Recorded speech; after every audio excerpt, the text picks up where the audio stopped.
안녕하세요. 톡톡사연 구독자님들. 저 역시 톡톡사연을 사랑하고 즐겨 듣는 여러분과 똑같은 구독자 중 한 명입니다. 평범하기 짝이 없다고 생각했던 제가 사연을 제보하게 되다니 세상사 살고 볼 일이다 싶네요. 톡톡사연에서 불효자와 관련된 얘기들이 올라올 때마다 어떻게 낳아주신 부모님한테 저런 폐륜을 저지를 수 있을까 하고 주먹을 부들부들 떨면서 화를 내며 들었던 게 한두 번이 아닌 것 같은데, 그런데 과연 부모한테 직접적인 해를 가하는 것만 불효라고 할 수 있을까요? 전 이번 기회를 통해서 부모한테 폐륜을 저지르는 것 외에도 부모 가슴에 대못을 박는 게 더 큰 불효가 될 수 있다는 사실을 깨달았습니다. 트라우마, 사람들이 그러잖아요. 단기간에 너무 충격적인 일을 겪으면 트라우마가 생긴다고요. 그런데 이 끔찍한 경험이 나는 스스로 잘 극복했다라고 생각을 해도 마음과 감정에 진한 흔적과 자국을 남기고 우리의 뇌와 몸에 지울 수 없는 흔적으로 남는다고 하더라고요. 그래서 이러한 트라우마를 경험한 사람에게는 자신의 트라우마를 아는 사람과 알지 못하는 사람으로 세상을 분류하게 되는 그런 능력이 생긴다네요. 쉽게 말해서 네가 나 같은 일을 겪어보지 않았는데 나를 어떻게 이해할 수 있겠어. 네가 내 마음을 어떻게 알아? 라고 얘기하면서 보통 사람들의 눈에 보이지 않는 담장을 치고 자기에게 다가오는 즐겁고 친절한 인간들을 밀어내버리게 되는 거죠. 저에게도 어린 시절 제 정신에 이처럼 끔찍한 흉터를 남기게 된 사고가 있었습니다. 어머니의 외에도 저는 어디 나가서 어머니는 어디 계시냐, 어머니는 뭐 하시는 분이냐라는 질문을 받으면 그냥 어머니가 죽었다고 얘기해요. 전 아타가 돌아가셨다고. 그래서 세상에 없는 분이라고요. 그렇게까지 어머니의 존재 자체를 부정하는 데는 그럴 만한 이유가 있습니다. 어렸을 적 어머니의 외도 장면을 가장 먼저 목격한 것이 저였거든요. 제가 초등학교 때였을 거예요. 매일같이 회사에 출근하시는 아버지와 집에서 살림을 하시는 가정주부 어머니 밑에서 저도 평범한 어린 시절을 보내던 나날이 있었답니다. 월급날이면 아버지가 통닭을 사가지고 들어오시고 따뜻한 어머니 품에 안겨서 잠을 청하고 다른 집들과 다를 바 없이 평범한 어린 시절이었죠. 유일하게 다른 점이 있다면 그건 아버지가 출근하시고 나서 저희 집으로 찾아오시는 어머니의 친구였습니다. 사랑방 손님과 어머니라는 유명한 이야기 다들 아시죠? 저는 그 얘기를 학교에서 처음 알게 됐을 때 어머니의 친구가 사랑방 손님 같다는 생각을 했어요. 아버지가 출근을 하시고 나면 늘 그랬듯이 자연스럽게 어머니의 친구라고 본인을 소개하신 분이 저희 집에 찾아오셨거든요. 아이고, 며칠 안 본 사이에 훌쩍 큰 것 같네. 아저씨가 용돈 줄 테니까 나가서 친구들이랑 좀 놀다 올래? 여기 이거 아저씨네 회사에서 나온 애들 화장품인데 아저씨가 이것도 하나 줄게. 나가서 놀다가 5시에 들어와라. 초등학교 저학년이었고 어머니의 친구라고 본인을 소개했으니 뭐 이 사람이 어머니의 상간남인지 진짜 어머니의 절친한 친구인지 알 게 뭡니까? 그냥 아저씨가 오는 날이면 일주일치 정도는 될 거액의 용돈을 제 손에 쥐어주시고 화장품 방문 판매를 하는 아저씨가 뭐 샘플이랍시고 이것저것 챙겨주시고 그냥 저 아저씨가 오면 나한테 뭔가가 생기는구나 그렇게만 생각을 했던 거죠. 제가 그 관계가 정말 이상하다고 느꼈던 건 조금 더 나이를 먹고 학교에서 친구들끼리 불륜, 바람 이런 얘기를 하면서부터였어요.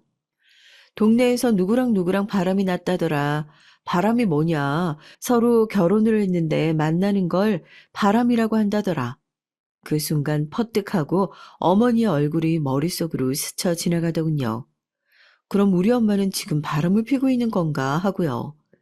거기까지 생각이 미치고 나니까 아저씨가 집으로 찾아오는 것에 대해서 아버지한테는 절대로 비밀을 지켜야 한다는 그 당부의 의미가 뭔지 어렴풋이 알 것만 같았습니다. 처음에는 아니라고 계속해서 부정을 하고 싶었죠. 한 번도 그 집에 남아서 어머니의 친구와 어머니가 무슨 짓을 벌이는지 확인할 생각조차 하지 못했던 것 같아요. 만약 제가 그 집에 숨어서 두 사람이 실제로 바람을 피고 있다는 것을 목격하기라도 했다면 그건 나름대로 끔찍한 일일 것 같아서요. 그 와중에 아무것도 모르고 하루 종일 죽어라 일만 하고 돌아와서 어머니를 찾는 아버지의 모습을 보면 마음 한구석에서 죄책감이라는 거대한 바위 덩어리가 누르고 있는 것처럼 느껴졌어요. 그 와중에 제가 그 장면을 목격하고 말았던 겁니다. 저도 고학년으로 올라가면서 학원이라는 걸 다니기 시작하니까 어머니는 이제 나가서 놀고 오라는 말 대신에 얼른 학원으로 가보라고 제 등을 떠미셨어요. 그날도 용돈을 받아서 학원으로 가야 하나 어쩌야 하나 갈팡질팡하고 있는데 저 끝에서 누군가 제 이름을 부르더니 저를 번쩍 안아 올렸습니다. 그건 아버지였어요. 전 아버지를 보자마자 사색이 돼서 이 시간에 여기 어쩐 일이냐고 물었고 아버지는 회사 사무실에 갑자기 물이 새서 공사를 하는 바람에 다 같이 퇴근을 하게 됐다고 신나게 아이스크림이 가득 든 봉투를 흔들어 보이셨죠. 저를 안아들고 집으로 가까이 가시는데 속으로 얼마나 많은 생각을 했는지 모르겠습니다. 이대로 아버지의 손을 잡아 끌고 다른 곳에 가자고 조르기라도 해야 하나. 아니면 엄마 친구가 도망갈 수 있게 멀리서 우리 왔다고 소리라도 질러야 하나. 저도 모르게 은연중에 어머니의 외도를 의심하고 있었던 상황에서 아버지가 그 끔찍한 광경을 목격하시게 되는 게 너무나도 싫으면서도 또 한편으로는 아버지가 이 상황을 차라리 알게 되고 내 마음을 짓누르는 죄책감에서 해방됐으면 좋겠다는 생각. 이 사실을 목격하고 두 분이 헤어지게 되면 나는 어떻게 되는 거지라는 불안감. 그 모든 감정이 뒤섞여서 심장이 터질 것처럼 두근거렸죠. 그런 말도 안 되는 선택지를 머릿속으로 마구 돌려보고 있던 와중에 아버지 품에 안겨서 집 앞까지 도착하고 무거운 대문이 시끄러운 소리를 내면서 열렸습니다. 안에서는 뭔가 우당탕탕하는 시끄러운 소리가 났고 뭔가를 눈치챘다는 듯이 표정이 굳어진 아버지의 시선이 나란히 놓여져 있는 남자 구두 쪽으로 닿았죠. 이번에는 아버지가 잠시 나가서 놀고 있으라고 제 등을 떠밀었고 저는 이번에는 멀리 나가지 않고 대문 밖에 몰래 숨어서 집에서 일어나는 일을 목격하고 있었습니다. 집 안은 그야말로 아수라판이었죠. 제 등을 떠민 아버지가 쏜살같이 방 안으로 들어가셨고 그 뒤에 옷을 대강 둘러입은 어머니와 어머니의 상간남이 마루로 끌려 나왔습니다. 두 사람 다 아버지 가랑이 사이로 기기라도 할 기세로 무릎을 꿇고 손이 발이 되어라 빌었어요. 글쎄요. 등을 돌린 아버지의 표정은 보이지 않았지만 그 당시 아버지는 어떤 표정을 하고 있으셨을까요? 화를 내셨을지, 어머니의 외도에 속상해서 눈물을 흘리셨을지, 어떤 마음으로 그 두 사람 앞에 서 계셨던 건지 모르겠지만 분명한 건 엄청나게 단호해 보였다는 것. 마치 외도를 걸리면 이렇게 해야겠다 계획이라도 짜놨던 사람처럼 어머니는 손살같이 본인의 짐을 정리해서 집을 빠져나갔습니다. 어머니와 한 공간에 살았다는 사실마저 가물가물할 정도로 빠른 정리였죠. 어머니가 집을 나갔던 저녁, 늘 세 사람이 함께 누워서 잠을 청하던 안방에서 아버지는 저를 꼭 끌어안아 주셨습니다. 잠자리가 그렇게 넓게 느껴질 수 없었고, 그건 아버지도 마찬가지셨을 거예요. 그렇게 어머니는 저와 아버지에게 평생 잊을 수 없는 깊은 흉터를 남기고, 마치 존재하지 않았던 사람처럼 저희 품에서 아주 멀리 멀리 떠나가 버리셨어요. 부모님이 이혼을 한다는 것, 얼핏 생각하면 제가 아닌 부모님이 갈라서는 것이 제 인생과 크게 연관성이 없는 것처럼 느껴지지만, 아니요. 부모님이 이혼을 하신 이후로 확실히 제 세상은 완벽하게 달라졌습니다. 이 좁은 시골 동네에서 부모님이 이혼을 하셨다.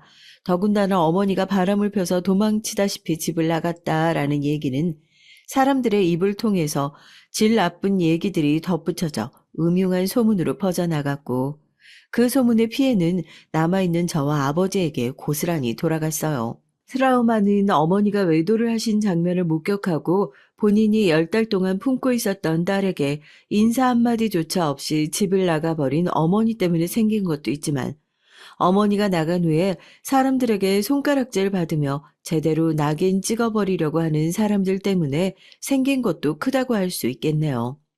그래서 제 인생에서 외도라는 키워드는 언제든지 저에게 그런 끔찍한 기억을 불러들일 수 있는 마법 같은 단어가 됐습니다. 이게 제 인생에 큰 영향을 미치지 못할 거라고 생각했는데 즐겨보는 드라마에서도 외도에 대한 내용이 등장하면 아버지 눈치를 보면서 슬그머니 채널을 돌리게 되더라고요. 그리고 나서 그날 저녁은 서로 아무런 말도 하지 못하고 눈치만 보고 있는 거예요. 아마 아버지랑 저 모두 말을 하지 않아도 같은 생각을 하고 있는 거죠. 자라보고 놀란 가슴 소뚜껑만 봐도 놀란다고 그런 말도 안 되는 사소한 것들을 보면서 저희는 우리를 버리고 떠난 어머니를 떠올리는 경지에 이르게 된 겁니다. 왜 이런 아버지를 두고 바람을 피울 생각을 했을까 싶을 정도로 저희 아버지는 늘 자상하고 따뜻한 사람이셨어요. 다만 딸의 감정을 챙길 수 있을 정도로 섬세하신 분은 아니었죠. 아버지는 어머니가 나가고 난 이후에 혼자서 딸의 전부를 책임져야 한다는 압박감으로 더 늦게까지 누구보다 더 열심히 일을 하셨고, 저는 자연스럽게 혼자 덩그러니 집에 있는 시간이 늘어났어요. 그러면서 외로움이라는 감정에 익숙해져 갔습니다. 누군가와 함께 뭘 하는 것보다 집에 혼자 돌아와서 아무것도 없는 식탁에서 혼자 밥을 먹고 제가 가족이 생긴 지금도요. 집에 들어가면 가장 먼저 텔레비전부터 켜는 버릇이 있어요. 집에서 사람 소리가 났으면 좋겠어서 아무 소리도 나지 않는 집에 들어가면 정말 텅 빈 공간에 혼자 외롭게 있다는 생각이 들어서 어렸을 때부터 늘 해왔던 행동이 이제 저만의 작은 습관으로 굳어지게 됐네요. 이제 남은 건 딸 하나, 오로지 저만 바라보고 살아오신 아버지 덕분에 부족할 것 없는 학창 시절을 보내왔습니다. 누구보다 절 사랑했던 아버지였지만 세상에서 어머니와 함께했던 유일한 흔적인 저. 그리고 점점 더 클수록 어머니의 외모를 꼭 빼닮은 저를 마주하는 게 아버지한테도 쉽지만은 않은 일이셨을 것 같아요. 한 집안에서 살고 있지만 어쩌다 같이 식사를 하더라도 밥상에서 말 한마디조차 섞지 않는 그런 살얼음판 같고 차갑디 차가운 부녀 사이가 계속됐습니다.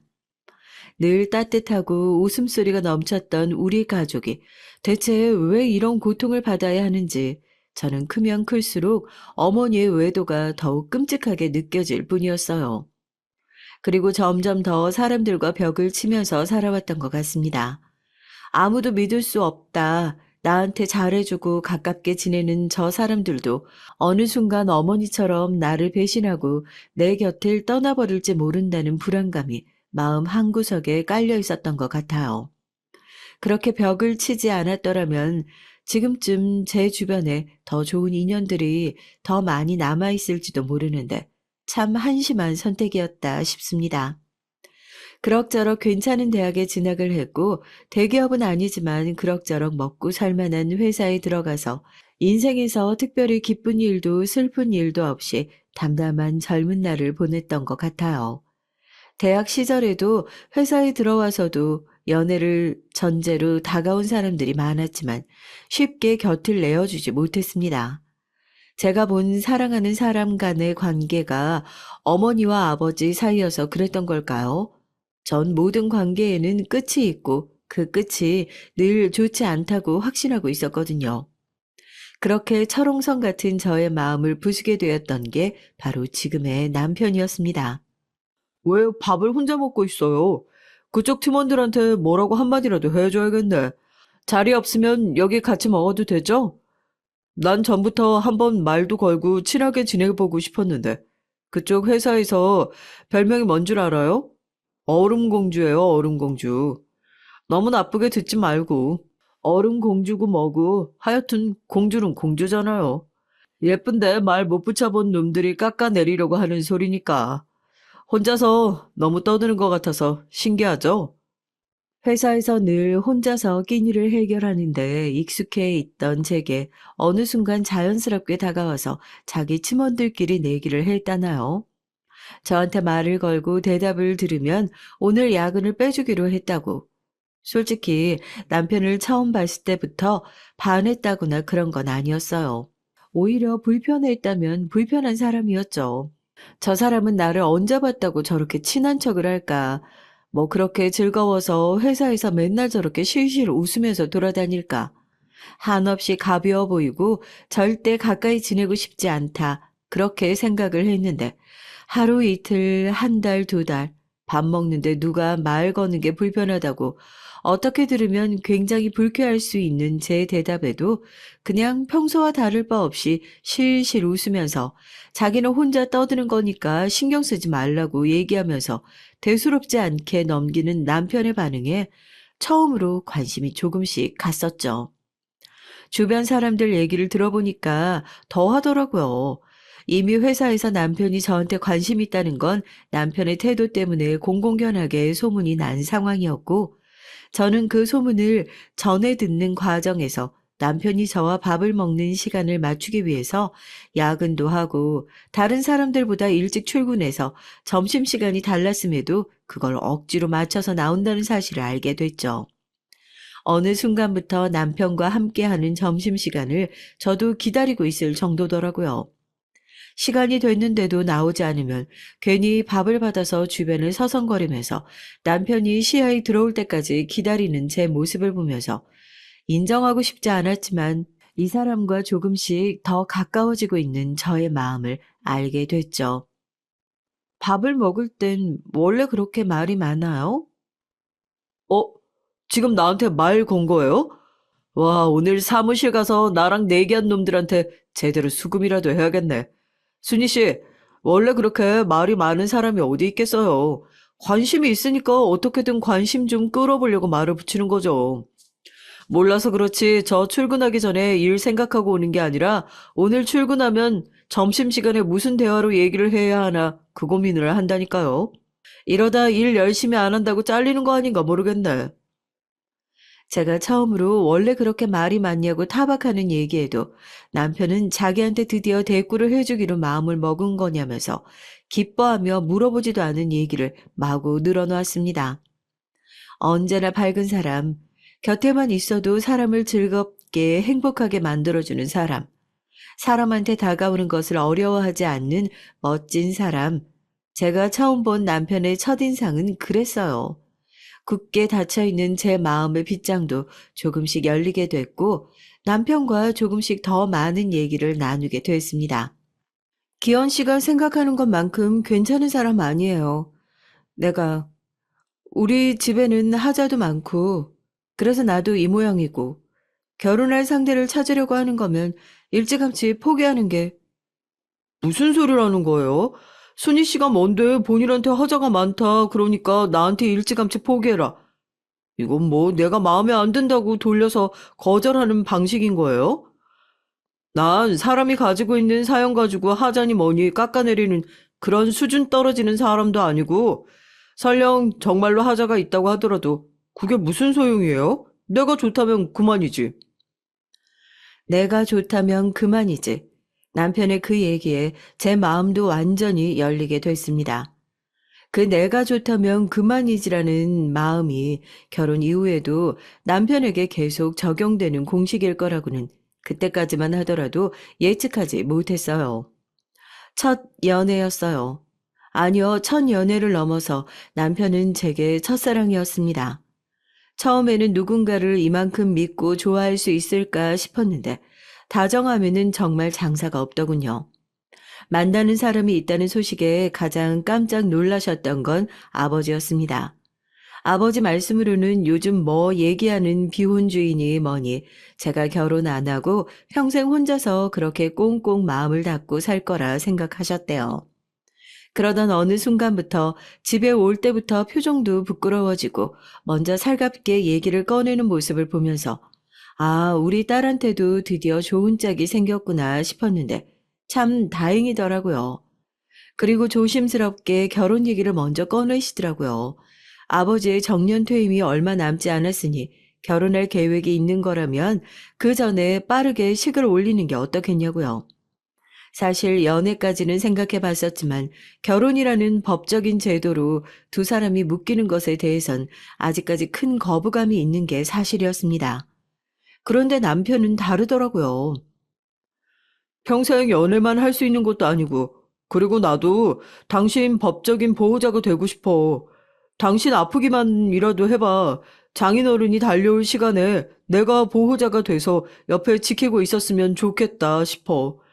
당신이 결혼을 꺼리는 이유는 알고 있지만, 당신도 여직 옆에서 날 지켜봐서 알 거 아니야. 내가 그런 사람이 아닌 거. 나 한 번만 믿어줄 수 있겠어?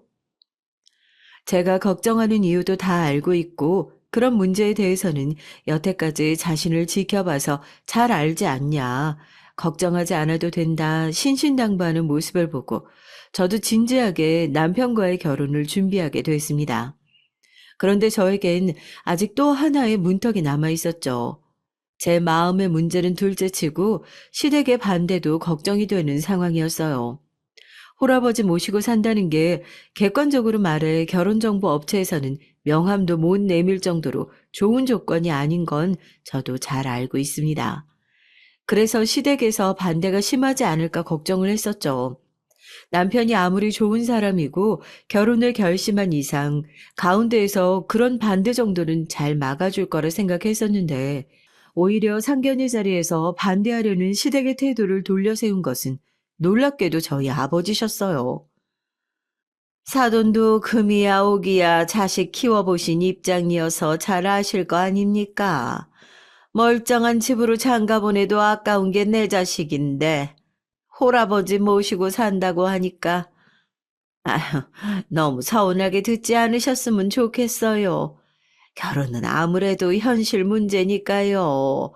아니, 당장 내일 아침에 사돈이 아프시다고 하면 병수발은 누가 들 거며 그 고생을 고스란히 누가 할 거며 부모된 입장에서 그런 걱정이 앞서는 걸 사돈도 어느 정도 이해하실 거라고 생각합니다. 왜 아니겠습니까? 그래서 제가 1년에 2번씩 건강검진 받고 있습니다. 사돈도 나이 먹으시면서 아시지 않습니까? 나이 먹으면 먹을수록 기침 한 번만 해도 덜컥 겁이 난다는 걸요. 혹시라도 내가 아파서 자식에게 짐이 되진 않을까 그런 마음으로 열심히 건강관리하고 있습니다. 남들 눈에는 조금 이르다 싶은 은퇴를 걱정한 것도 그런 뜻이고요. 다행히 제가 젊었을 적에 열심히 일을 해놓은 덕분에 혼자서 노후 준비를 할 정도의 준비는 충분히 되어 있습니다. 몸이 안 좋다고 덜컥 딸 집에 눌러 앉을 그런 비양심적인 인간도 아니고요.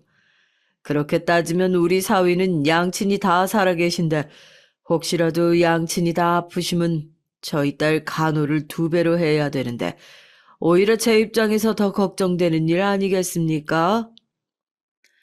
상견례 자리에서 시어머니 걱정을 가장한 빈정거림에도 아버지는 웃으면서 한마디도 지지 않고 말을 맞받아 치셨어요. 구구절절 다 옳은 말씀이었으니까 그 자리에서 저희 아버지의 말에 반박할 수 있는 사람은 아무도 없었죠. 저희 두 사람은 중간에서 분위기를 풀어보려고 애를 쓰고 있었고 그때 아버지가 결혼 허락을 위한 결정타를 날리셨습니다. 우리 사위가 사업 준비를 하고 있다고요? 요즘 사업이 어디 맨손으로 할 수는 있는 일이겠습니까? 다른 건 몰라도 장인 어른이 돼서 그런 어려움을 모른 척하고 넘어갈 수는 없죠. 은퇴 전에 두 사람 얼른 시골리게 하고 은퇴하고 나서 퇴직금으로 저도 사위가 하는 사업에 투자 좀 해보려고 합니다.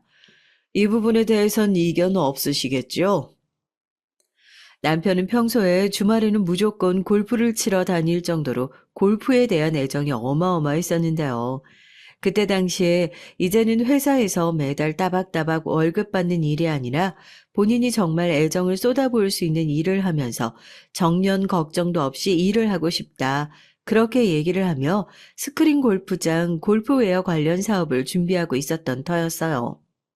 아무리 그래도 월급쟁이가 회사 다니던 동안 돈을 모아봤자 얼마나 모았겠어요. 시댁에 손을 벌릴 수밖에 없는 상황이었는데 교직 생활을 하셨던 시부모님 역시 큰 돈을 모아두지 못하셨던 상황이었죠. 그 와중에 저희 아버지께서 퇴직금을 받으면 사위의 사업에 힘을 보태주고 싶다 얘기를 하니 솔직히 시부모님 입장에서도 거절할 것 없이 솔직한 제안이셨을 겁니다. 정말 우습게도 저희 결혼은 머쓱하게 고마워하시는 시부모님의 인사와 함께 말도 안 되게 순조롭게 이루어졌어요. 저희가 식을 올리고 나서 딱 1년이 지나고 아버지가 퇴직을 하셨어요. 공장장 직급까지 달고 퇴직을 하셨던 상황이라 퇴직금이 생각보다 꽤 컸었죠. 아버지는 정말 약속하신 대로 퇴직금 중에 일부를 남편의 사업에 투자를 하겠다 얘기를 하시고 대신 투자 계약서를 한 부 작성하자고 하셨죠. 투자금의 회수 기간에는 3년을 주시고 저는 잘 이해하지 못하는 계약 조항을 작성해서 작성된 투자 계약서를 들고 아버지와 남편은 공증사무소에서 공증을 받아왔습니다. 그렇게 사업가로서의 남편의 인생이 시작됐죠. 평생을 일만 하면서 살아오셨던 아버지였고 일을 하실 때 누구보다 활기차셨던 분이라 은퇴하고 나서 집에만 있으면 혹시라도 우울감에 빠져 계시진 않을까 걱정했었는데 그건 정말 저의 괜한 걱정이더군요. 일을 쉬려고 은퇴를 한 게 맞나 싶을 정도로 은퇴 이후 아버지는 더욱 바쁘게 움직이셨습니다. 남편이 사업 기반을 다질 수 있도록 도와주시는 건 물론이고 본인 역시 친구랑 준비하고 있었던 사업이 있다면서 요즘에는 은퇴하고 난 이후가 인생 시작이지 넌 아버지가 그럼 은퇴하고 평생 놀 줄 알았냐며 오히려 저에게 핀잔을 주셨어요. 평생 월급쟁이 생활만 했던 저였기에 아버지와 남편의 대화는 어렵기만 했습니다. 제 입장에서는 한 달에 한 번씩 꼬박꼬박 월급을 주는 회사를 관두고 위험 부담이 큰 사업을 한다는 게 잘 이해가 되지 않았지만 여기저기 돌아다니면서 화색이 도는 남편을 보니 꼭 아버지 같다는 생각이 들어서 보고 있기만 해도 웃음이 나오더라고요. 잘 모르는 분야지만 그래도 남편이 저렇게 행복해한다면 묵묵히 도움을 주는 것이 아내 된 도리겠거니 생각했어요. 세상에, 지금 몇 시인데 술을 어디서 또 이렇게 많이 마신 거예요?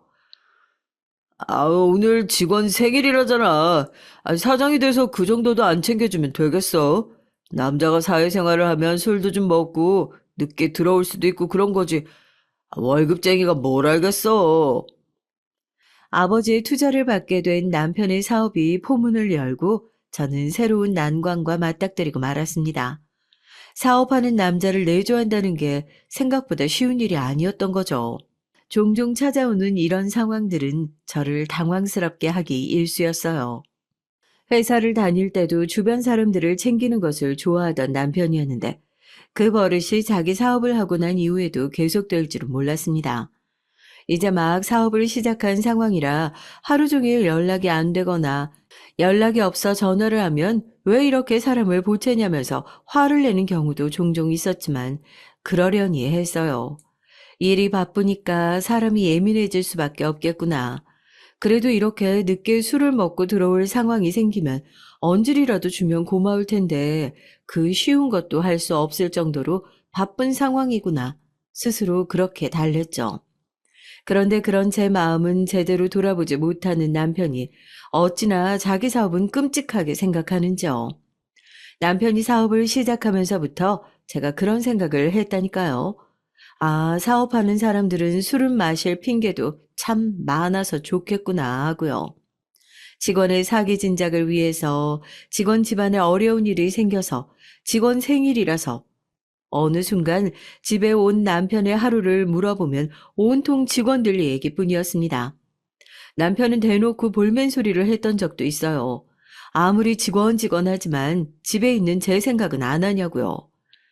누군지는 모르는 직원 얘기 하루 종일 해봤자 내가 알아듣지도 못하는데 집에 있을 때만큼은 직원 얘기 말고 우리 얘기 좀 하면 안 되냐고요. 우리 회사 다닐 때 하루 종일 만나면 무슨 얘기했어? 회사 욕하고 상사 욕하고 그랬지. 그게 당연한 거 아니야? 우리가 회사에 8시간씩 10시간씩 붙어 있으니까. 그런데 내가 지금 사업한답시고 새벽같이 나가서 밤 늦게까지 일하면서 당신이랑 붙어 있어? 아니잖아.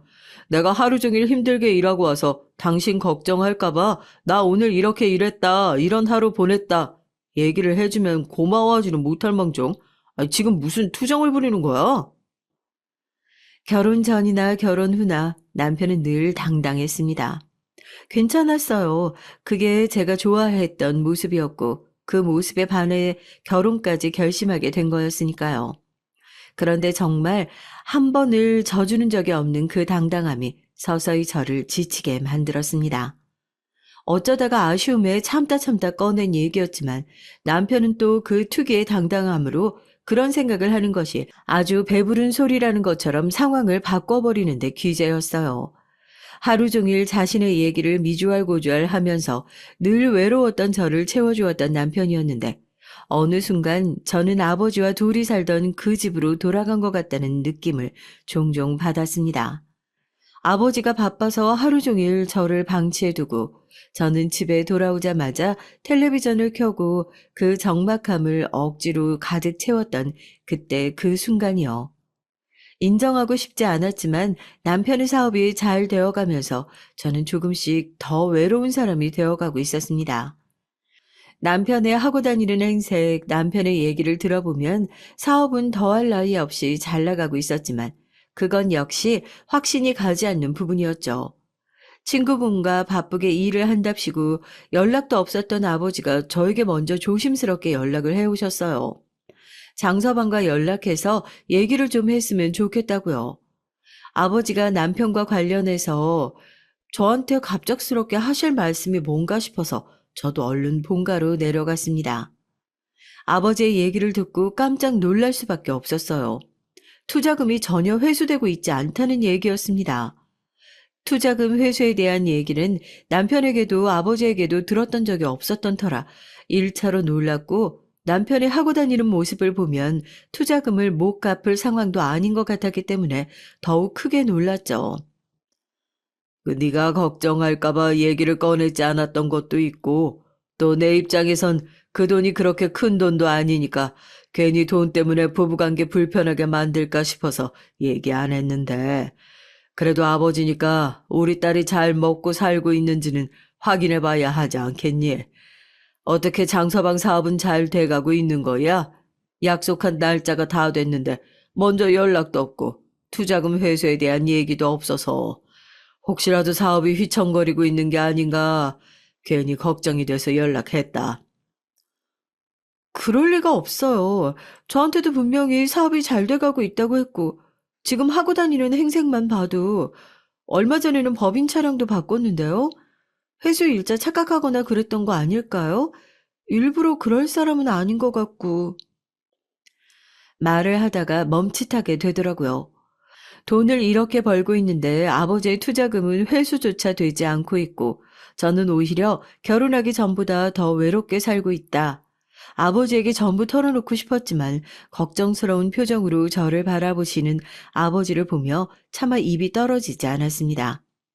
아버지 자존심까지 꺾어가면서 퇴직금까지 나눠주시면서 결혼한 딸이 행복한 모습으로 잘 지내고 있는 것을 보여드리는 게 유일한 효도라고 생각했으니까요. 너무 바보 같은 생각이지만요. 너 아버지랑 같이 공장에 있던 춘천 아저씨 기억하지? 아버지 요즘 그 아저씨랑 흥신소 같이 운영하고 있어. 네가 아버지한테 먼저 도와달라고 여기다 연락할 일은 없겠지만 없어야겠지만 혹시라도 무슨 일이 생기면 절대 숨기지 말고 아버지한테 제일 먼저 얘기해라. 내 딸 일이라면 춘천 아저씨도 발벗고 나서줄 테니까. 알았지? 같이 공장을 운영하셨던 분과 사업을 준비하신다고는 들었는데 그게 흥신소일 줄은 몰랐었죠. 제가 머뭇거리는 기색을 보이자 아버지는 뭔가 걱정됐던 건지 사업 얘기를 꺼내시면서 저한테 혹시라도 아버지가 알아봐야 할 일이 생긴다면 주저하지 말고 연락하라고 명함을 건네시더라고요. 그런 아버지가 더 이상 걱정하시는 모습을 보고 싶지 않아서 장서방에게는 제가 집에 가서 다시 잘 얘기를 해보겠다. 뭔가 오해가 있었던 것 같다. 그렇게 얘기하고 아버지를 돌려보냈습니다. 아버지의 얘기를 듣고 나서 생각이 많아지더라고요.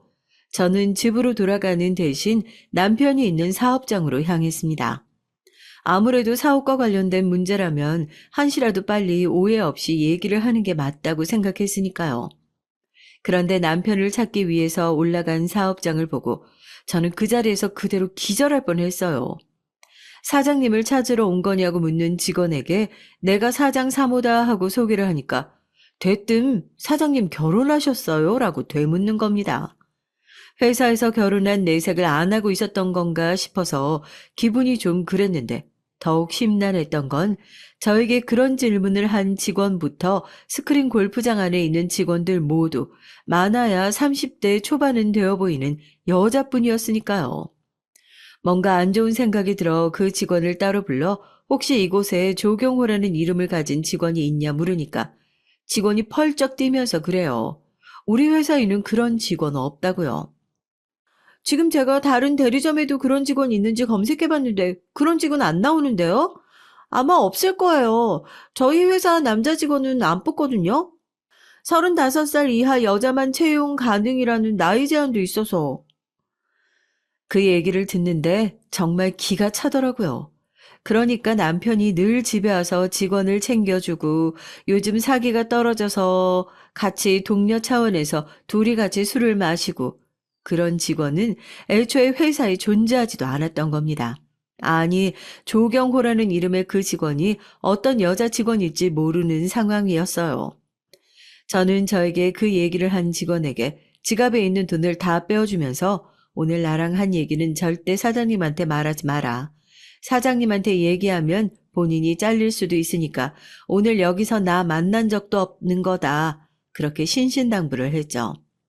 딱 봐도 앳돼 보이는 나이의 그 여직원은 우물쭈물하다가 저에게 더욱 충격적인 소식을 전했어요.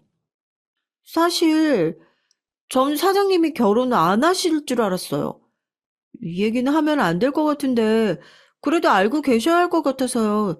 늘 자기자기 하면서 통화하시는데 누구냐고 물어보면 여자친구다 그렇게만 말씀하셔서 당연히 결혼 안 하셨을 거라고 생각했거든요. 회사 일도 바쁘다고 연락도 잘 안 하던 사람이었으니 당연히 자기라고 불렀던 주인공은 제가 아니었고 저는 그 얘기를 통해 남편이 바람을 피고 있다는 사실을 확신하게 됐습니다. 그런 남자에 대해서 무슨 확신이 있어서 바쁘다는 핑계로 연락을 하지 않아도 그저 정말 남편이 바쁘구나, 정말 열심히 일을 하고 있구나 생각하면서 스스로 눈과 귀를 막고 살았던 건지 제 자신이 한심스럽기만 하더라고요. 무슨 정신으로 집으로 돌아갔는지 모르겠어요. 운전대를 잡는데 손이 덜덜 떨리는 게 느껴지더라고요. 스트레스를 받아 정신없이 잠을 자고 일어나니 남편이 아무 일도 없었다는 듯이 집안일도 다 내팽개쳐 놓고 무슨 잠을 그렇게 자냐고 타박을 하더라고요. 그 뻔뻔스러운 태도에 저는 정말 할 말을 잃고 말았습니다. 당신 요즘 사업 잘 되고 있는 거 아니었어?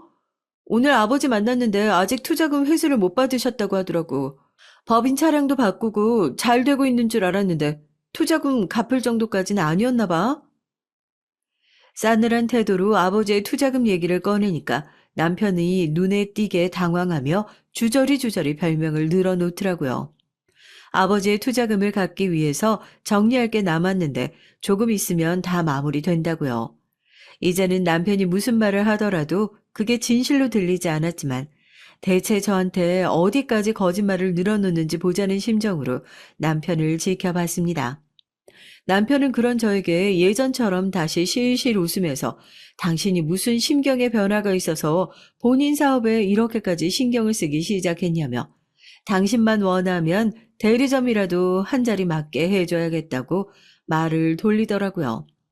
전 정말 치밀어 오르는 화를 꾹 눌러 참고 아직은 아니다, 아직은 때가 아니다 하는 마음으로 남편에게 통보를 했습니다.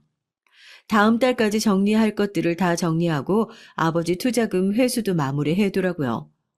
남편은 또 걱정하지 말라고 자기만 믿으라고 하더군요. 눈물을 참으며 돌아섰습니다. 그게 제가 남편에게 준 마지막 기회였거든요.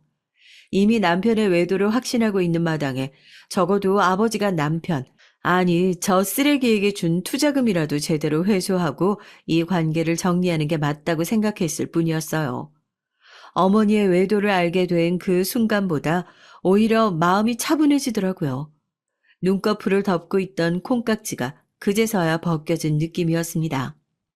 사업이라는 방패 뒤에 숨어서 저를 또다시 외롭고 괴롭게 만드는 남자와 이제 인연을 제대로 끊어야겠다. 그렇게 마음속으로 칼을 갈고 있었죠.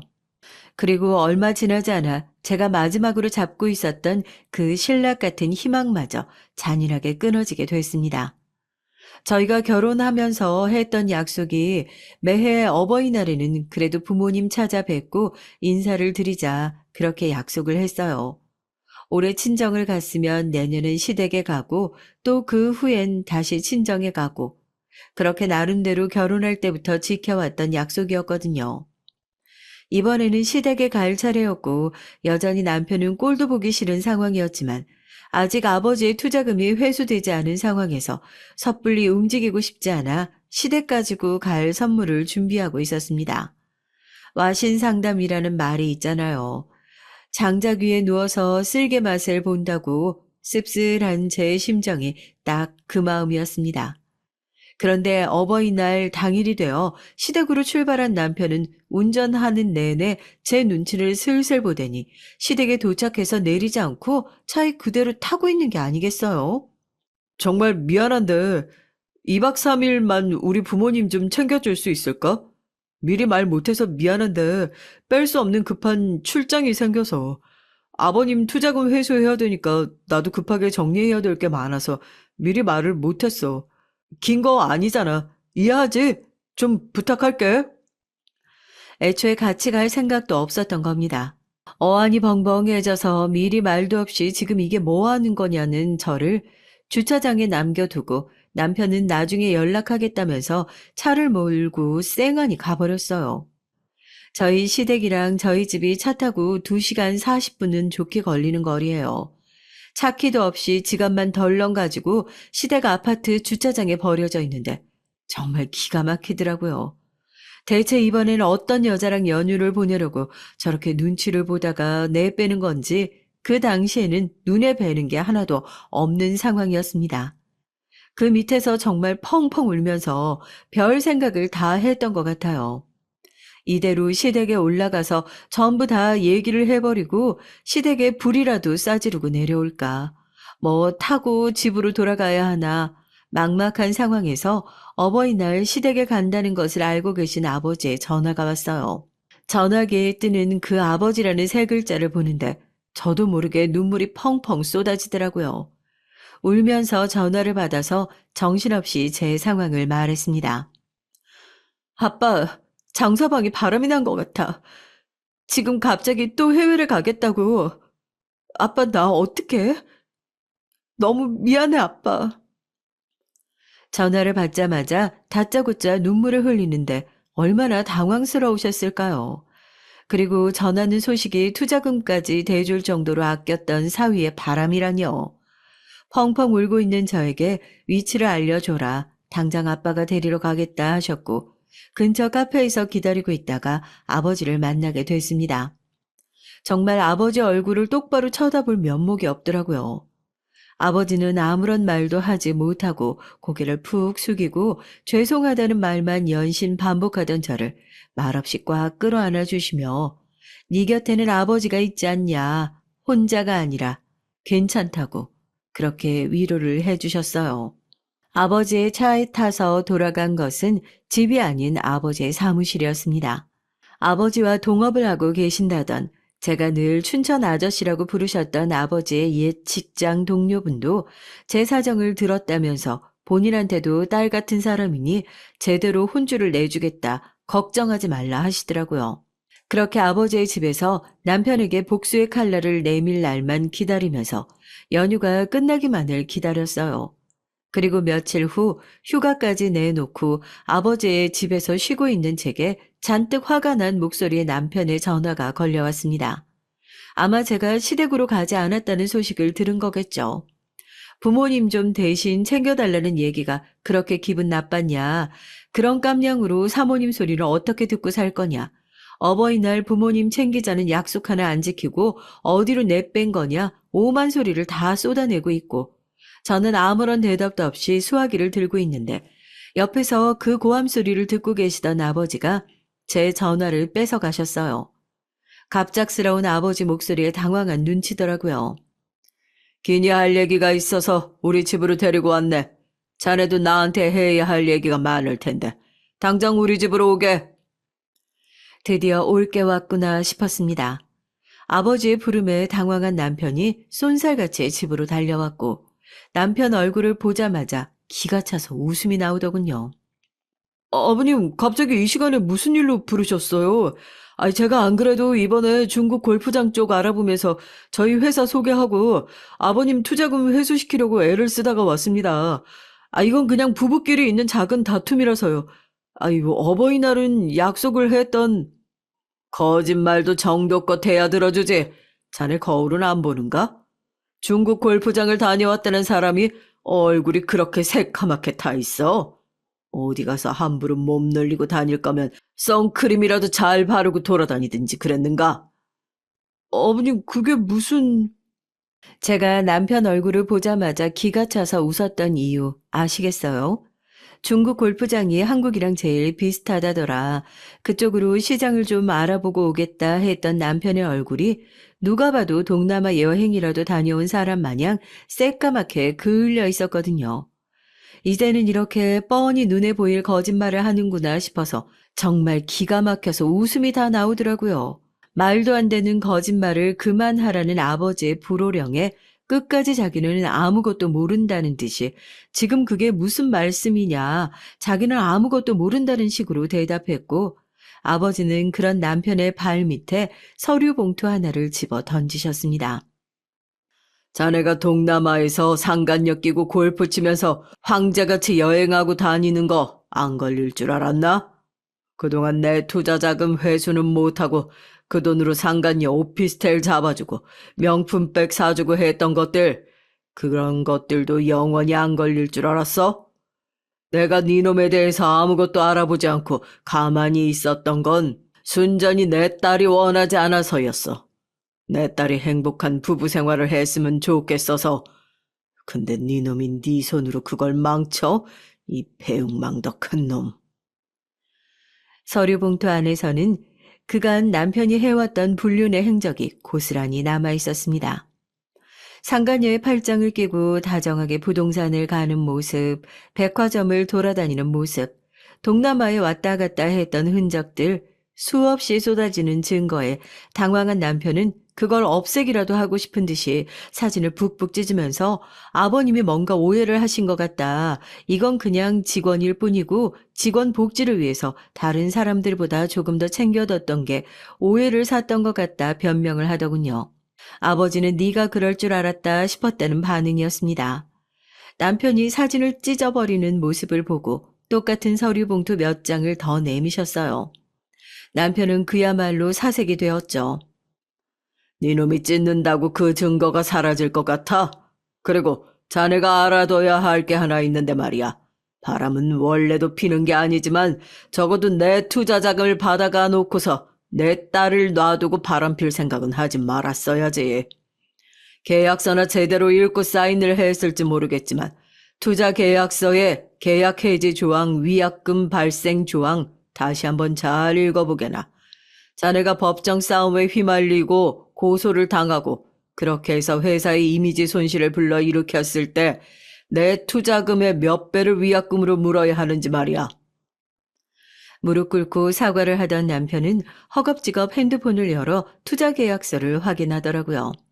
네, 현명하신 저희 아버지는 남편에게 투자금을 돌려받지 못할 상황도 미리 예상을 하셨던 겁니다. 정말로 딸의 행복만을 바라셨던 아버지가 혹시라도 저에게 나쁜 일이 생겼을 때를 대비해서 남편이 형사나 민사소송으로 재판에 회부되었을 때 금품 수수, 품위 손상 같은 비위 발생 시 7배에 해당하는 위약금을 물어줄 것을 계약서에 명시해 두신 겁니다. 망연자실한 남편이 한 번만 기회를 달라 그제서야 아버지의 바짓가랑이를 붙잡고 사정을 하고 옆에서 기가 차서 바라보고 있는 저에게 당신이 아버님 좀 말려달라면서 애걸복걸 하더라고요. 돈이 정말 무섭긴 무섭구나 싶었어요. 이렇게 앞뒤 없이 말도 안 되는 짓을 했던 남편이 매달리는 꼴을 보니까 말입니다. 그런 남편에게 그동안 하지 못했던 말들이 너무 많았지만 수많은 말 대신에 그냥 시원한 마지막 복수를 한 방울 택했어요. 얼굴이 새파랗게 질려서 손이 발이 되라 빌고 핸드폰을 열어 몇 번이나 계약서를 확인하고 있는 남편에게 마지막으로 한마디 남겨줬습니다. 이건 그냥 내 마지막이야. 당신이랑 산 짧은 시간이 너무 아까워서 이건 돌려줘야 되겠다 싶더라고. 그렇게 무릎을 꿇고 앉아있는 남편의 뺨을 세차게 올려붙이고 얼굴에 침을 뱉어줬어요. 아버지는 말없이 남편의 멱살을 잡고 집 밖으로 끌어냈고 한동안 저희 집 대문을 시끄럽게 두드리고 남편은 돌아갔습니다. 결국 아버지에게 불효라는 대못을 받게 돼서 제 입장에서는 그렇게 속 시원하지만은 않은 마무리였지만 이제부터 시작이라고 생각해요. 아버지와 저는 힘을 합쳐서 남편의 상간녀에 대한 민사소송을 진행하고 이를 근거로 남편에 대한 이혼소송, 위자료 청구 소송, 투자금 위약금 반환 소송을 진행하고 있습니다. 저희 쪽 변호사 말로는 배상 판정은 거의 확실시 됐고 남편 쪽에서도 이걸 해결하기 위해 법인들을 매각하고 있는 움직임이 보여서 아마 저희가 돈을 돌려받지 못하게 될 일은 거의 없다고 보시면 될 것 같아요. 아버지에게 그 일이 있고 난 뒤 죄송하다는 말씀을 몇 번이나 드렸는지 모르겠어요. 아버지는 다른 걸로 죄송하지 말고 그런 일이 있었는데도 아버지에게 속 시원하게 말하지 못한 그것만 죄송해하고 앞으로 그런 일 없이 살면 된다. 그렇게 넘어가 주셨죠. 이 사연을 제보하면서 마지막으로 전 남편에 대한 만행을 널리 까발리고 엿먹임과 동시에 부모님 가슴에 대목 받는 건 이혼 따위가 아니라 그 억울함을 참고 사는 거라고 꼭 말씀드리고 싶었어요. 혹시나 그런 분들이 있다면 저처럼 바보 같은 선택하지 말라고 마지막으로 꼭 당부드립니다. 안녕하세요. 저는 20대 후반 여성입니다. 제가 이런 얘기를 하게 될 거라고는 불과 몇 년 전까지는 상상하지도 못했는데 이런 얘기를 하게 된 제 모습이 아직은 좀 어색하네요. 저는 정말 남들과는 다른 삶을 살아왔습니다. 저는 흔히들 말하는 금수저를 물고 태어났어요. 태어나 보니 할아버지가 한 그룹의 창업 주셨고 아버지가 그 회사를 물려받아 지금 저희 아버지는 단어 그대로 회장님이세요. 저는 그 회장님의 하나뿐인 딸이고요. 흔히들 재벌이라고 하죠. 저는 그 재벌 3세입니다. 저는 별다른 노력을 하지 않고도 말 그대로 최대치를 누리고 살았어요. 정말 부모 잘 만난 덕에 단 한순간도 부족함이라는 건 모른 채 살아왔죠. 오히려 차고 넘쳤어요. 게다가 너무 제 자랑 같지만 저는 외모도 어디서 빠지지 않을 만큼은 되기도 하고요. 유전자도 타고난 거죠. 좀 재수없죠. 하지만 그랬어요. 게다가 부모님이 정말 좋으신 분들이라 제가 하고 싶다는 건 뭐든 다 하게 해주셨고요. 강요하는 성격들도 아니셔서 정말 제 삶에는 고민이라는 것은 존재하지 않았습니다. 아버지는 제가 경영학을 전공해서 회사를 물려받기를 원하셨지만 그마저도 제가 싫다고 하니까 두 번 말하지 않으시더라고요. 그 덕에 저는 무언가를 깊게 생각해 본 적이 없어요. 그럴 필요가 없었으니까요. 그런 제 삶에 어떤 남자가 나타났습니다. 그리고 사랑에 빠졌어요. 그 남자는 정말 지극히 평범한 사람이었죠. 외모도 집안도 능력도 말이죠. 그 어느 것 하나 튀는 것 없던 그 남자에게 정말 특별한 점이 하나 있어요. 바로 다정함입니다. 어쩌면 첫눈에 반했는지도 몰라요. 아버지를 만나러 회사에 간 날 건물 입구에서 짐을 든 어르신을 웃으며 도와주는 모습을 봤거든요. 웃는 모습이 너무 예뻐서 아니 어떻게 저렇게 웃을 수 있었지 했던 기억이 납니다.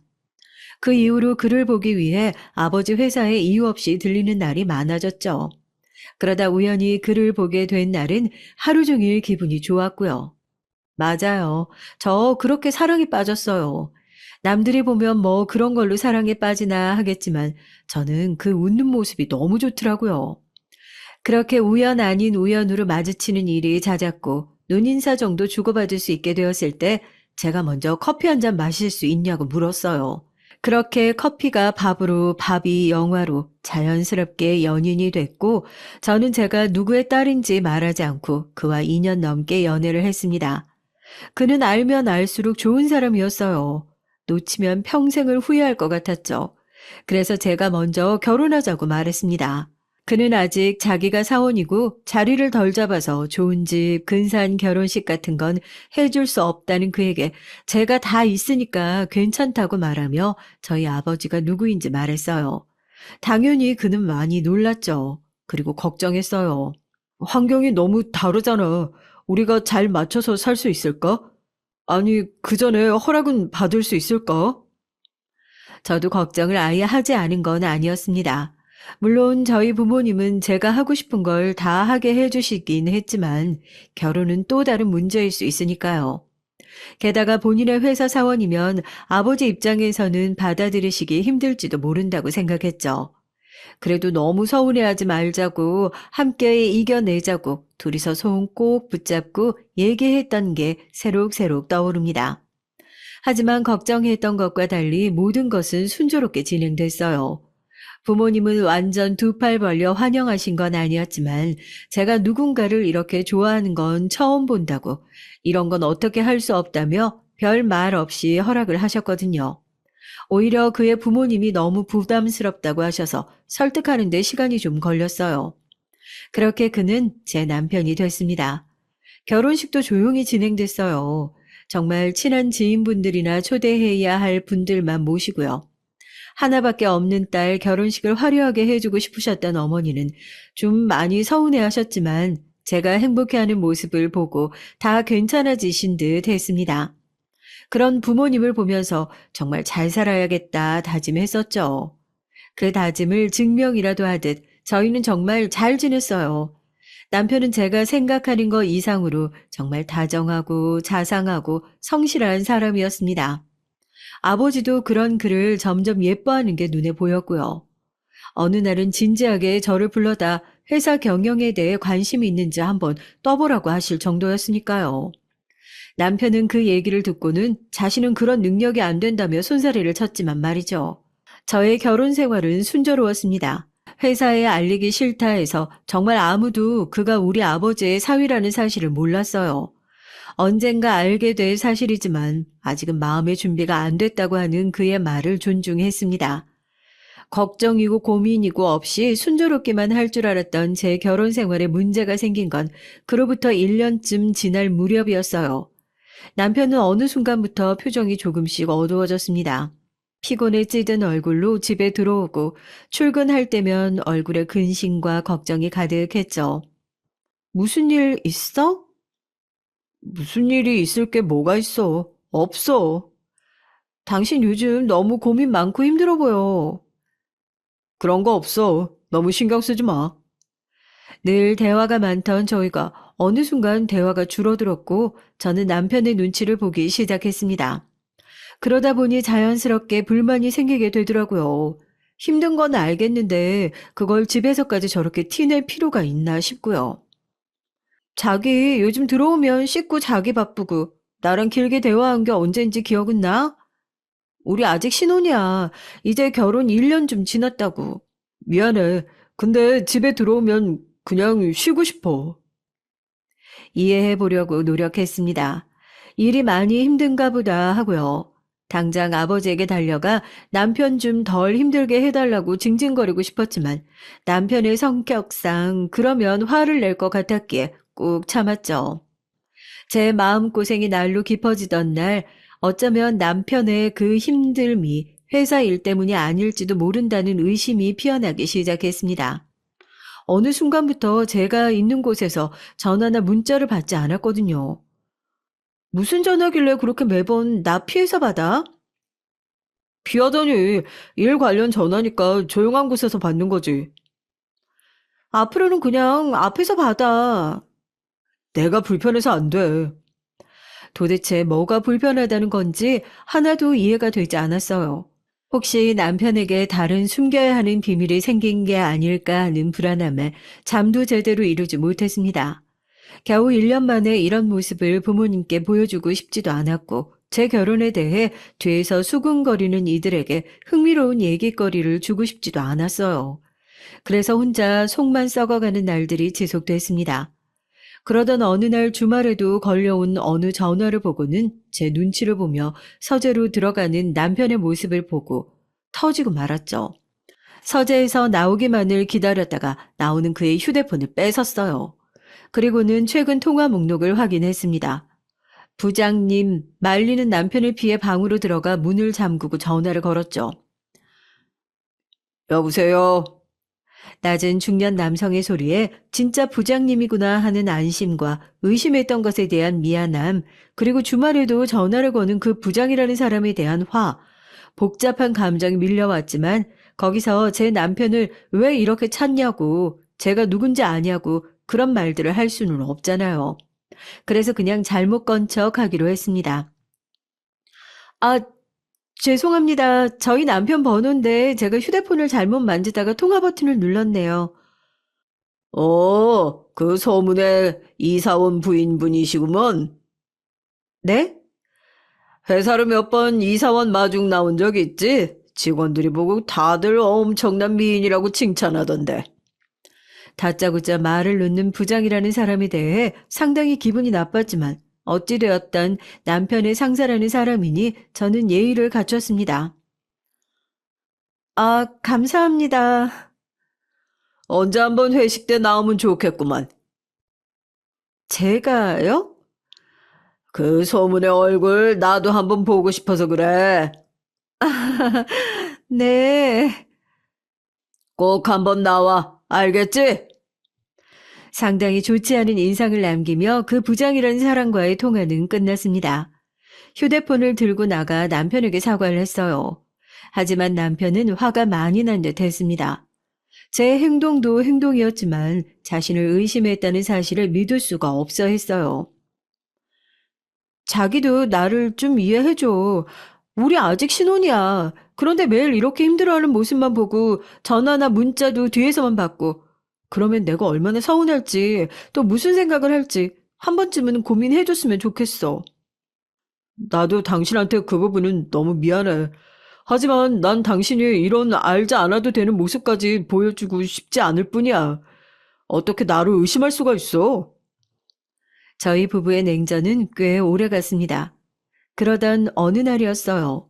언제나 좀 늦게 들어오긴 했지만 그날은 좀 많이 늦는다 싶긴 했죠.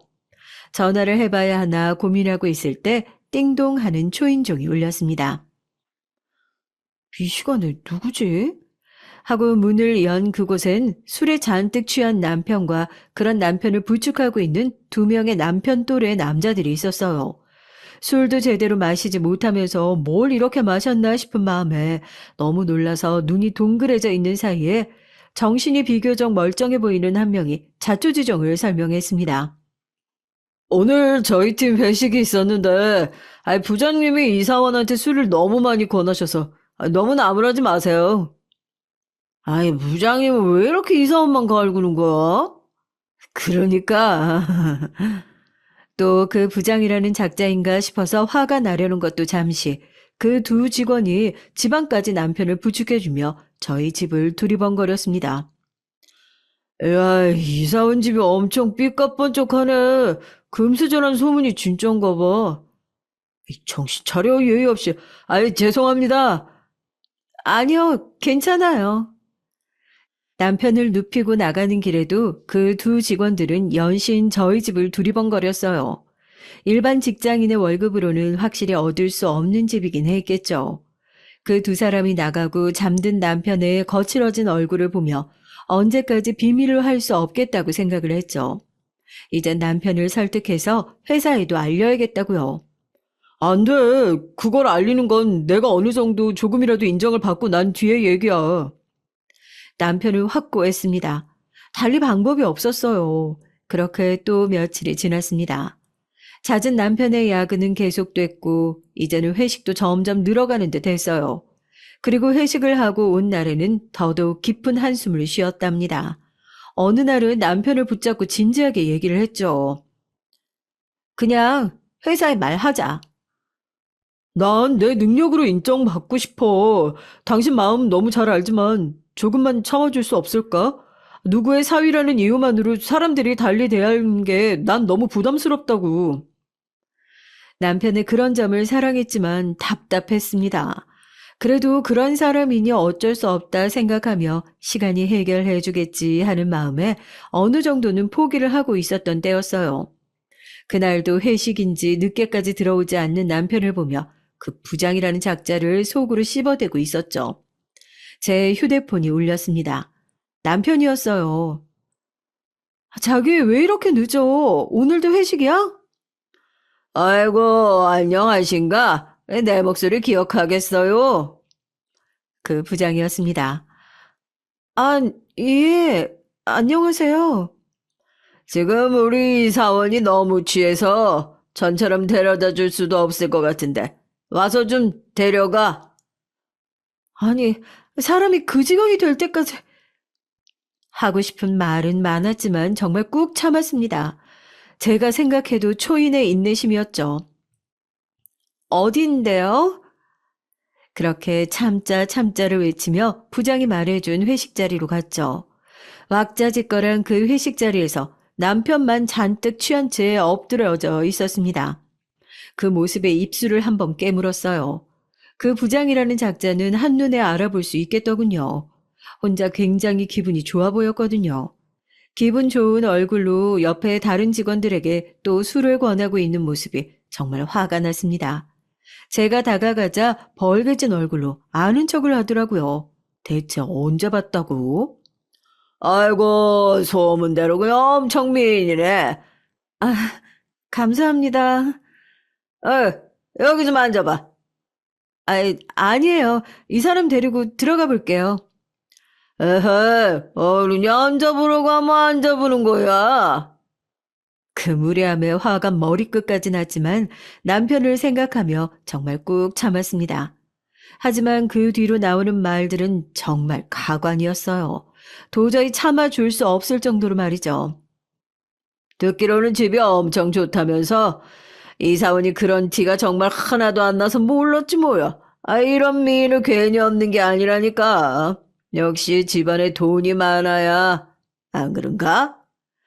부장의 그 말에 직원들이 제 눈치를 보며 어색한 웃음들을 지었죠. 그 직원들도 저 부장 비위에 맞추려면 꽤나 고생하겠구나 생각을 했습니다. 그런 집은 얼마나 해?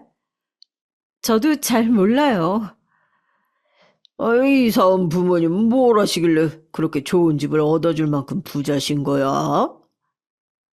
평범하세요. 에이, 평범으로 그런 집을 어떻게 얻나? 여기도 말을 하나도 안 해줄 건가 보네. 이사원 술을 그렇게 먹어도 죽어도 자기 부인 얘기랑 집 얘기는 안 하는데 부부가 똑같네. 똑같아. 눈을 꼭 감고 심호흡을 하며 화를 식히고 있던 그때 그 부장이라는 아니, 그놈이 결정적 한 방을 날렸습니다. 그, 이리 와서 술 한 잔 따라봐. 자신의 옆자리를 툭툭 치며 한 말에 제 귀를 의심했어요. 네? 말을 왜 두 번씩 하게 만들어? 이리 와서 술 한 잔 따르라니까. 나도 이런 미인이 따라주는 술 한 잔 받아보고 싶네. 정말 경악스러운 행동이었습니다. 전 도저히 참지 못하고 인상을 썼죠. 싫은데요. 싫어? 아예, 남편 승진하는 거 안 보고 싶어? 출세길 막지 말고, 이리 와서 따라보라니까. 죄송한데 제 남편 출세길이 막힐 일 없어요. 왜 없어? 내가 고가 거지같이 써주면 어떡하라고? 그러시든가 말든가 저희 남편은 출세길 안 막혀요. 자기 남편 금수저라 이거야? 어디서 따박따박 말대꾸를 하고. 도저히 더 이상은 참을 수가 없었습니다. 지금 내가 또 저 사람이 누군지 알고 이러는지 모르겠네요. 누군데? 누군데 이러는데? 저희 아버지 성함이 문덕배세요. 문덕배? 그애 누군데? 부장이 큰 소리로 소리를 지르는 바람에 그 이름을 들은 다른 직원들이 수군거리기 시작했습니다. 우리 회장님 성함이 문덕배 아니냐? 맞긴 한데, 에이, 설마. 아니, 회장님한테 딸 하나 있다고 하지 않았어? 일찍 시집간. 술집에 잠시 정적이 일었습니다. 저도 더 이상은 참을 수가 없었죠. 수근수근 거리는 소리가 들리고 부장이라는 작자가 어색하게 웃으며 말하더군요. 표정이 참 웃겼습니다. 에이, 문덕배가 우리 회사 회장님은 아니겠지. 아이, 그런 이름이 세상에 하나만 있는 것도 아니고. 애써 부정하는 모습에 비웃음이 나오더군요. 다니시는 그 회사 회장님 맞아요. 저는 문덕배 회장님 외동딸 문수아라고 하고 이 사람은 제 남편이자 문덕배 회장님 하나밖에 없는 사위입니다. 말도 안 돼. 아니 세상에 어떻게 이런 일이. 야, 우리 이사원한테 뭐 잘못한 거 없냐. 부장님 이제 끝난 거 아니냐. 그런 수근거림이 오갔습니다. 부장님이란 사람 안색이 하얗게 질리더군요. 그리고 정말 믿고 싶지 않다는 듯 떨리는 목소리로 겨우 말을 이어갔습니다. 거짓말이지? 제가 멀쩡한 정신으로 그런 거짓말을 뭐하러 해요. 더구나 남편 회사 사람들한테? 내일 가서 직속 상사이신 박 이사님께 물어보세요. 문수아가 다 말했다고. 그분은 다 아시니까요. 그제야 믿고 싶지 않은 그 현실이 진짜라는 게 와닿았던 걸까요? 파리해진 얼굴로 손을 덜덜 떨며 차마 말을 잇지 못하더라고요. 수군거리던 다른 직원들이 제 눈치를 보고 있었고 저는 더 이상 그 자리에 머물고 싶지 않아 남편을 향해 다가갔습니다. 자기야, 일어나. 집에 가야지. 저 더 이상은 못 마셔요, 부장님. 남편의 그 주정에 다시 한번 욱하는 마음으로 그 부장이라는 작자를 노려봤습니다. 움찔하면서 고개를 숙이더라고요. 제가 한숨을 쉬며 남편을 부축하려고 하자 전에 저희 집에 남편을 데려다 줬던 남자 사원 둘이 빠르게 다가와서 남편을 들어 올렸습니다. 전에 그 집으로 모셔다 드리면 되는 거죠? 네, 감사합니다. 아유, 별 말씀을. 그렇게 저희는 그곳을 벗어났어요. 다음날 남편에게 어제 있었던 일을 모두 말했습니다. 남편은 처음에는 좀 참지 그랬냐며 한숨을 쉬었지만 저한테 술을 따르라고 했다는 말에 그 인간은 정말 어떻게 할 수가 없네 하며 어쩔 수 없었음을 받아들이더라고요. 남편과 얘기가 끝난 직후 바로 부모님을 찾아가 그간 있었던 일을 말했어요. 어머니는 그런 사람은 바로 잘라야 한다고 하셨고 저도 어머니의 말에 동의했지만 아버지와 남편이 말리더라고요. 사람을 자르는 일은 함부로 해서는 안 되고 또 정당한 해고 사유도 아니라고요. 부서 이동 정도로 해결하시려는 아버지와 그것도 싫다고 하는 남편 사이에서 언쟁 아닌 언쟁이 좀 있었습니다. 결국 남편 뜻에 따라 그 부장의 부서 이동은 없었던 일이 됐고 저는 남편을 완벽히 이해할 수는 없었지만 본인 때문에 뭔가가 바뀌는 걸 상당히 부담스러워하는 마음은 그동안 그의 성품으로 보아 어느 정도는 받아들일 수 있었어요. 그리고 한 번 더 생각해보면 그 편이 그 부장에게 더 힘든 일이 될 수도 있겠다는 생각도 들긴 했죠. 회장 사위와 한 부서에 그것도 자신이 정말 괴롭히던 직원과 한 팀에서 계속 얼굴 보고 일을 해야 한다는 것 자체가 벌이라는 생각도 들었어요. 당연히 회사는 한바탕 난리가 났습니다. 일반 평사원 중에 오너의 사위가 있다니 얼마나 쇼킹한 일이겠어요. 게다가 그런 식으로 밝혀진 거면 더더욱 사내에선 말들이 많았겠죠. 들었어? 그 팀에 회장님 사위 있다는 거. 부장님이 회장님 따님한테 술 따르라고 했다가 빡쳐서 다 밝힌 거라면서요? 그 부장 이제 어떡하냐? 출세길이고 뭐고 뭐 다 막힌 거죠 뭐. 여기저기서 남편을 구경 오고 같은 팀 직원들은 남편의 눈치를 보기 시작하고 자신을 대하는 사람들의 시선이나 태도에 남편이 힘들어하는 것 같더라고요. 원래 그런 일에 익숙한 사람이 아니니까 더 그랬겠죠. 부장은 그 다음날 급하게 휴가를 냈다고 들었습니다. 저는 전화 제 남편에게 바로 연락이 올 줄 알았거든요. 싹싹 빌로 올 줄 알았는데 숨는 쪽을 택한 것 같더라고요. 잘 알지도 못하는 사람이었지만 그 사람답다라는 생각이 들었습니다. 그리고 박 이사님께 연락이 왔어요. 직원 단속 제대로 못해서 미안하다는 사과의 전화였죠. 솔직히 이사님이 뭘 그렇게 잘못하셨겠어요. 부하 직원들 하나하나 다 관리를 할 수 있는 것도 아니고 제가 원하던 대로 남편이 누군지 다 알게 됐으니 됐다고 생각했습니다. 그리고 전화 위복인지 뭔지 아버지가 이번 일로 남편을 정말 신뢰하게 된 것 같더라고요. 어느 날 저를 불러서 이런 말씀을 하셨어요. 네가 사람 보는 눈은 나를 닮았어. 맨날 좋은 건 다 당신 닮았대.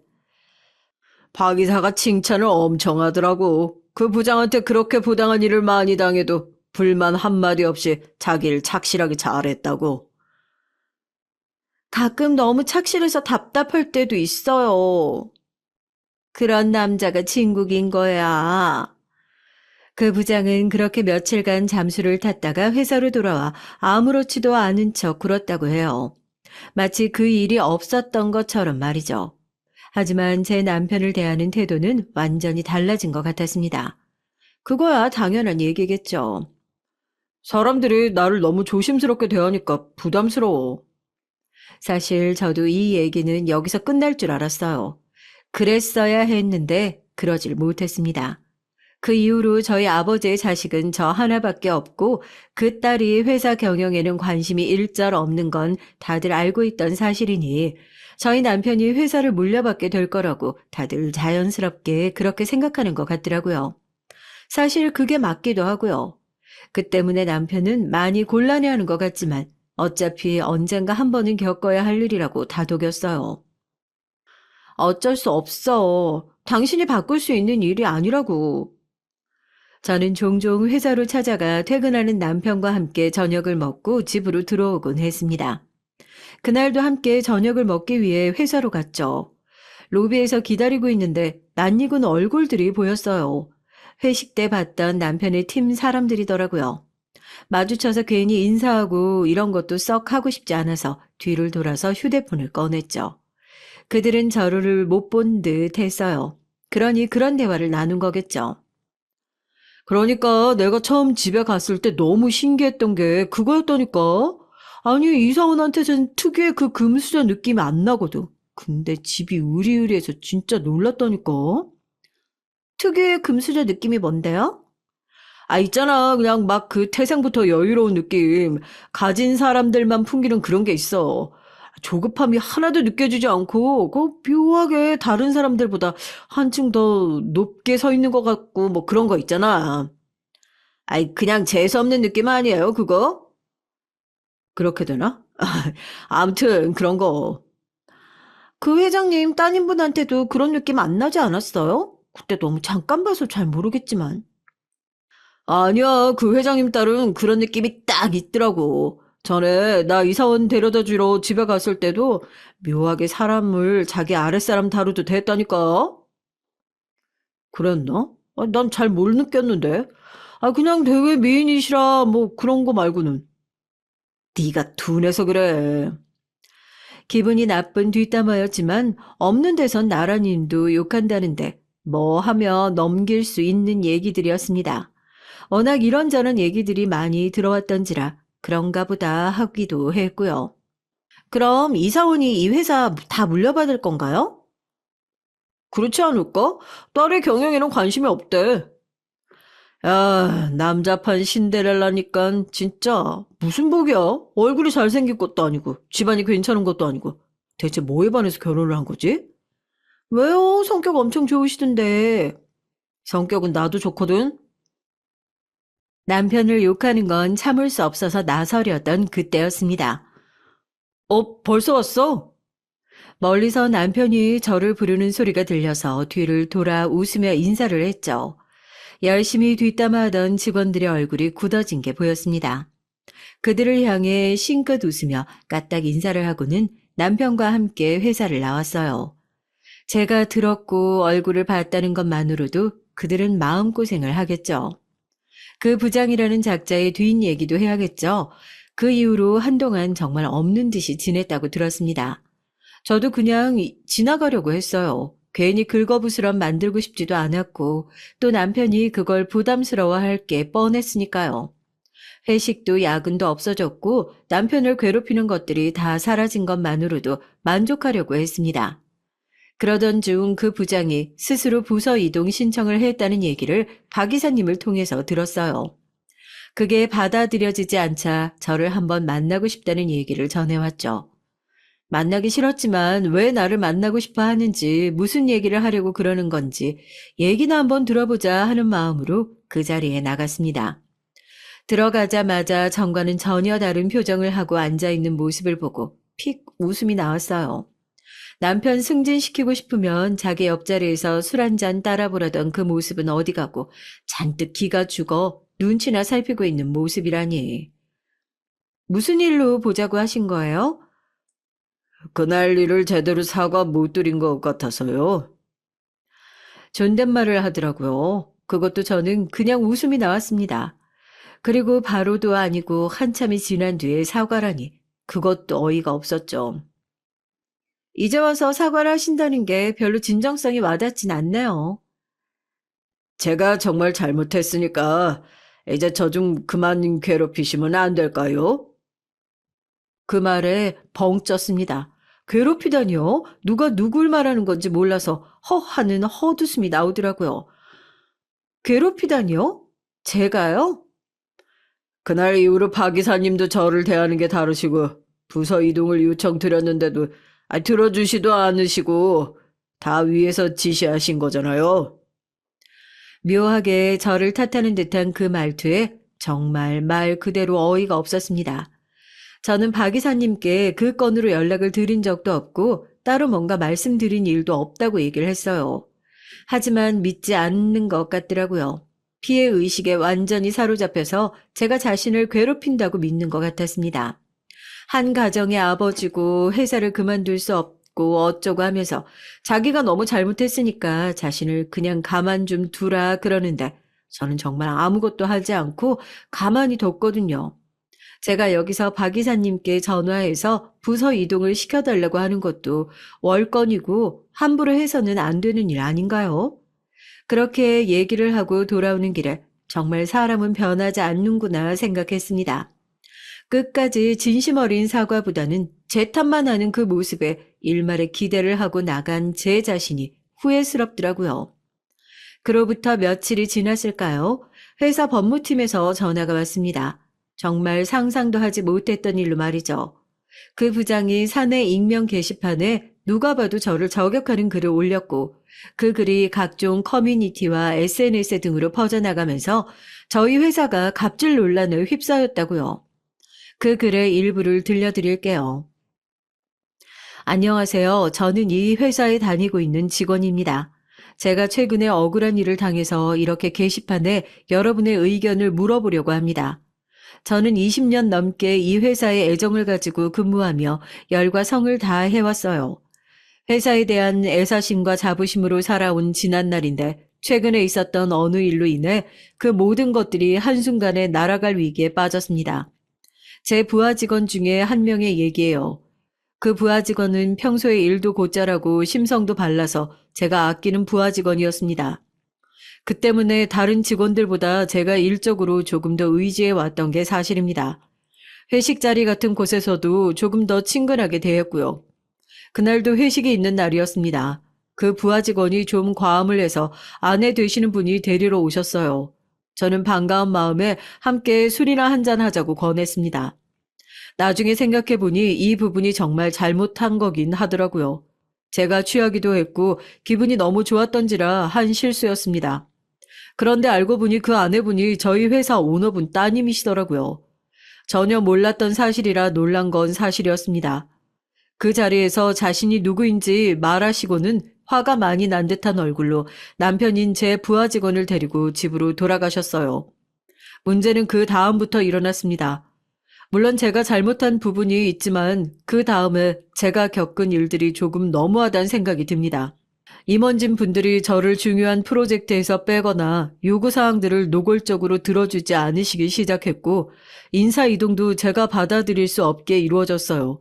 그 부하 직원은 부서를 이동하지 않고 아직도 제 밑에 있는데 그 전과 태도가 너무 달라졌습니다. 뭐라고 딱 말할 수는 없지만요. 회사에 부풀려서 소문이 난 부분들도 많고 노골적인 차별을 받고 있어서 당장이라도 그만두고 싶을 만큼 회사 생활이 지옥 같지만 두 아이의 아버지이자 한 가정의 가장인지라 쉽게 회사를 그만둘 수도 없습니다. 이 나이에 저를 받아주는 곳이 있을지도 모르고요. 많은 분들이 저를 위해 목소리를 내주셨으면 좋겠습니다. 물론 제가 잘못한 게 없지 않지만 이런 부당한 대우는 명백히 갑질이고 그런 문화는 사라져야 마땅한 게 아니겠습니까? 이런 내용의 글이었어요. 정말 기가 막혀서 말도 안 나오더라고요. 자신이 한 일은 하나도 제대로 적지 않고 또 자신이 당했다는 일들도 아무도 한 적이 없이 오롯이 자신의 피해 망상일 뿐인데 저런 글을 써서 자기 자신을 변호하고 노골적으로 저를 비난하는 내용이라니. 회사 내부에서는 그 부장이 어떤 사람인지 알고 있는 사람이 많아서 큰 논란이 되지도 않았고 오히려 그 부장이 더 욕을 먹는 분위기였지만 그 글이 밖으로 퍼져나가면서 문제가 되기 시작했더라고요. 글 내용 중에 보여지는 내용들로 여러 추측들이 오갔고 아버지 회사의 이름도 오르내린다고요. 부글부글 화가 났습니다. 정말 속에서 천불이 난다는 게 이런 걸 두고 하는 말인가 싶더라고요. 회사의 법무팀에서는 글 작성한 그 부장이 합의를 요구하니까 합의금을 주고 글을 내리게 만드는 게 최선의 방법이라고 하는데 저는 정말 도저히 그러고 싶지 않았어요.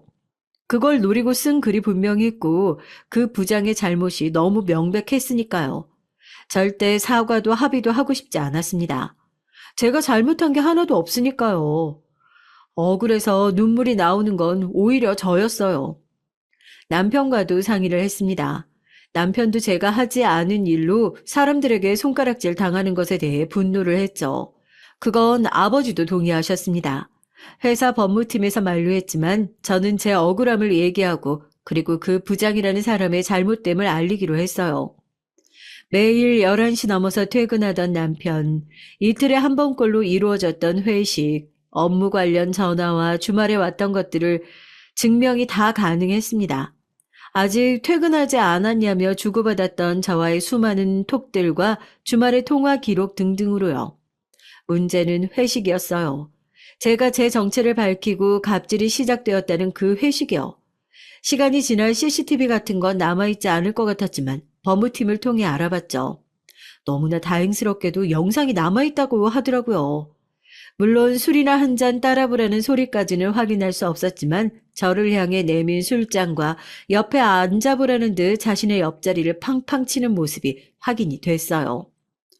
이 정도면 충분히 입증이 다 가능하겠네요. 그래도 시끄러워지는 게 회사에는 좋지 않으니까 웬만하면 합의를 하시는 편이 좋을 것 같습니다.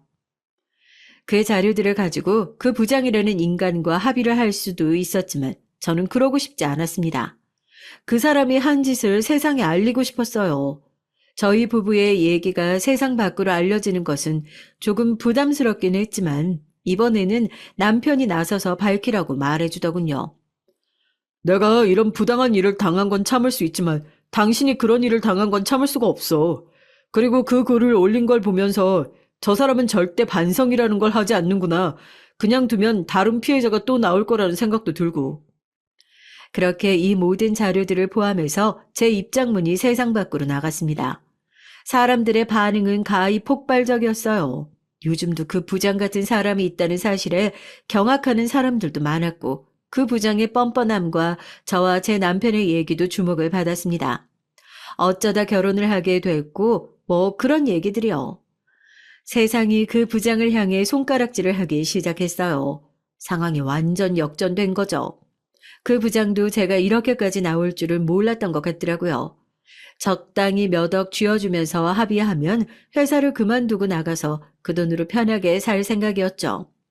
그런 어림도 없는 꿈을 꾸며 어쩌면 행복에 부풀었을지도 모를 일입니다. 다시 생각해도 화가 나네요. 돈 없는 회식 문화 이대로 괜찮은가? 야근 없다고는 하지만 하지 않으면 눈치 주는 직장 문화와 같은 기사들이 쏟아졌어요. 물론 현대판 남자 신데렐라 스토리 같은 기사들도 함께 나와서 신경이 거슬렸지만 이미 각오한 일이었으니까 어쩔 수 없다고 생각을 했죠. 어차피 한 번은 겪어야 될 일이라며. 난 정말 괜찮아. 그렇게 말해주는 남편이 너무 고마웠습니다. 그로부터 며칠 뒤 다시 그 부장이라는 사람에게 연락이 왔어요. 이번에는 흔쾌히 만나겠다 그 자리를 나갔죠. 어떤 얼굴을 하고 어떤 말을 할지 궁금했거든요. 멀리서 봐도 얼굴이 굉장히 초췌해져 있었습니다. 전혀 동정심이 잃지 않았어요. 그래서는 상당히 당당하시더니 오늘은 아니시네요. 제가 입을 열자마자 그 부장은 무릎을 꿇었습니다. 그리고는 주변 사람들이 들으라는 듯 일부러 큰 소리로 사과를 하기 시작했어요. 일부러 보란 듯 과도하게 말이죠. 제가 정말 죽을 죄를 지었습니다. 사모님, 한 번만 용서를 해주세요.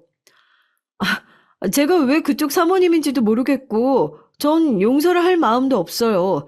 이렇게 되니까 사과하시는 게 제일 어이가 없네요. 술 한잔 따라 부르던 그 당당한 태도는 다 어디 가고? 그건 누구신지 몰라 뵙고. 누군지 모르면 회장 딸이 아니면 술을 따라도 된다는 말인가요? 세상에 상사 술을 따라도 되는 사람은 따로 구분되어 있지 않아요.